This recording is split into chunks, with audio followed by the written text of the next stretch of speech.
experiment, our variables were glucose, starch, iodine, potassium iodine, and the water molecules.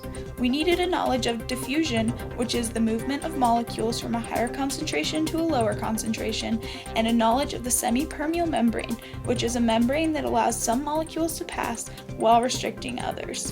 The purpose of this experiment was to investigate the reaction of IKI and a glucose solution through the membrane.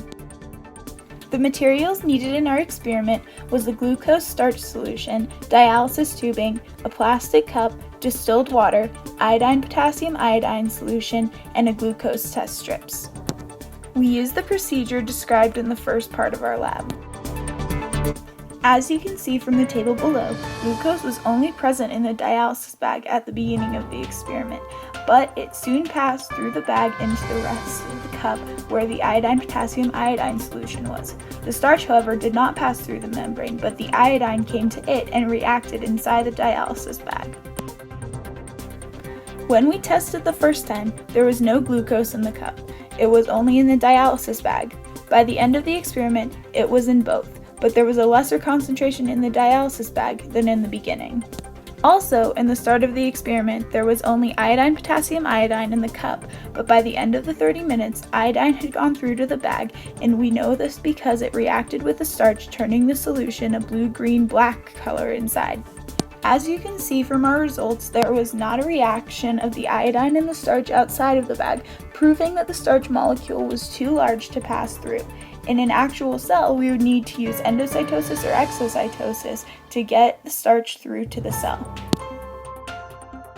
My hypothesis was that the glucose and starch would come through the bag and turn the solution in the cup a bluish-black color. Also, that the mass of the dialysis bag would decrease because of the diffusion of the glucose solution. I was wrong about the starch being able to come through the bag because only the solution inside the bag changed color. We didn't weigh the mass of the dialysis bag in the beginning of the experiment or at the end, so there was no way to know exactly how much material diffused. This would be a good potential way to improve the experiment next time. The results of this experiment were difficult to calculate because it was only based on color change and no numerical values. Therefore, there could be a human error in the change of the color of the liquid. In conclusion, we learned a lot about what can pass through the membrane of a cell and what reacts inside the cell. This allows us to better understand what nutrients come and go in our bodies throughout our cell membranes. Based on the results, as the concentration increased, the solution in the dialysis bag is even more hypertonic. Hypertonic solutions want more water in order to diffuse. So the dialysis bag took in water in order to diffuse its solution in the bag. This was caused by osmosis because osmosis is a way of diffusion but with water. It goes down its concentration gradient. It goes from a hypotonic solution, which was the outside of the dialysis bag, into a hypertonic solution in order to make two isotonic solutions on each side. So we used the procedure described in the lab. Based on the results, as the sucrose concentration increased, the mass of the dialysis bag increased as well. The percent of change was measured by the initial divided by change times 100 in order to find the percent of change. The question that was raised was, will there be any significant change in the dialysis bag, and why? We experimented this problem within this lab by putting different concentrations of sucrose solutions in each and proceeded to put it in the cups of water. All was maintained constant except for the concentrations of sucrose.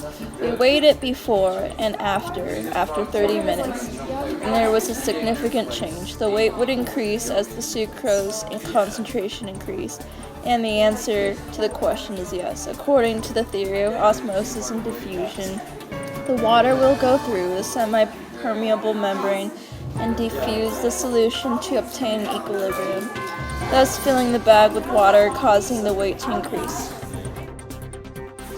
So the error one group caused was caused by possible leaking from probably a loose knot in the dialysis bag, because the weight significantly increases and decreases randomly in the graph. This lab fits our reading and what we know by using osmosis and diffusion to figure out the concentration of a solution. How can we figure out the molarity concentration of a solution and water potential of some plant cells just using some basic plant cells? We can use the percent change in mass to determine what molarity solution was being used. Our hypothesis was, if the potato slices absorb more water, then the water potential will be higher because the water will have filled it up and will have a less water potential. Our materials were potatoes, cups, 6 solutions, a scale, and zucchini. Our procedure was to fill up 12 cups with 100 milliliters of the different solutions. We would cut roughly penny-sized pieces of potato and pieces of zucchini, 6 apiece. We would weigh each piece of potato and zucchini and record in the data table. We put the potato and the zucchini in a different solution. We then let the potato and zucchini sit in the solution for about 15 to 20 minutes. We took the temperature of the solution, and then we took the potato and zucchini out.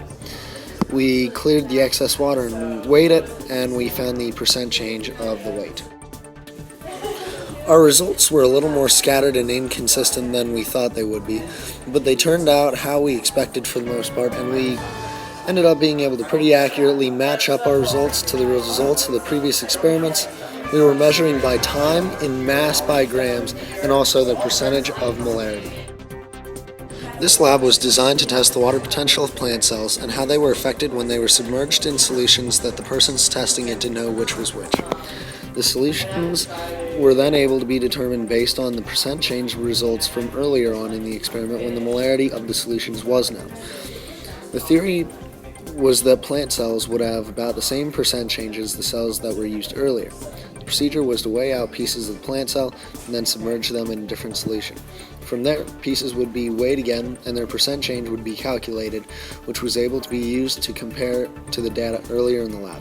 The final conclusion was that the percent changes were somewhat different, which made it harder to figure out how they matched up. This lab focused on the principles of osmosis and water potential. The results were more difficult to relate to previous results than planned, but all turned out okay. There were no errors in our test, since we took the utmost care with the experiment, but there easily could have been issues such as duplicating these solutions or not a large enough plant cell piece to be able to get accurate results.